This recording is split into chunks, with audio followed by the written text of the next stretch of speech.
నేను first year complete చేసుకున్నాను మొన్న ఇంకా రియలైజ్ అవుతున్నా, కానీ ఇది రియలైజ్ అయ్యే లోపలే నా సెకండ్ ఇయర్ కూడా అయిపోయింది మావా. నార్మల్ గా ప్రతి ఒక్కరు సెమిస్టర్ ఎప్పుడెప్పుడు కంప్లీట్ అయిపోతుందా, మనం ఎప్పుడెప్పుడు ఇంటికి వెళ్దామని వెయిట్ చేస్తూ ఉంటారు. బట్ నాకెందుకో ఈ టైం ఇక్కడే ఉండి పార్ట్ టైం యూజ్ చేద్దాం అనిపించింది. బట్ ఇక్కడ ఒక ప్రాబ్లం ఉంది మావా, వీళ్ళు వచ్చేసి వేకెన్సీస్ అనేవి మంత్ ఎండ్ ఉన్నాయన్నారు. సో ఇంకా 1 వీక్ వరకు మనం హాస్టల్లో ఉండి ఏం చేయాలనేసి నేను కూడా ఇంటికి అయితే బయలుదేరిపోయా.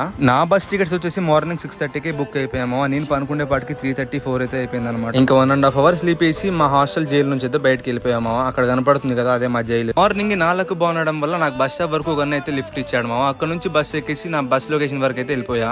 నేను వెళ్లేపాటికి బస్ వెళ్ళిపోతుందేమో అనుకున్నా, బట్ 4 బాగుండి ఇన్ టైం లోనే క్యాచ్ చేసా బస్ అయితే. నేను వచ్చి చెన్నై నుంచి బెంగళూరుకి అయితే బుక్ చేసుకున్నా మావా. టోటల్ 7 hours అనమాట జర్నీ. ఇంకా 1 o'clock కి లంచ్ బ్రేక్ అని హోటల్ పార్క్ అయితే నిలిపారు మావా. నేను వచ్చి ఒక వెజ్ మీల్స్ అయితే ఆర్డర్ పెట్టుకున్నా మావా. టేస్ట్ అయితే బాగుంది, 150కి వర్తే అని చెప్పొచ్చు.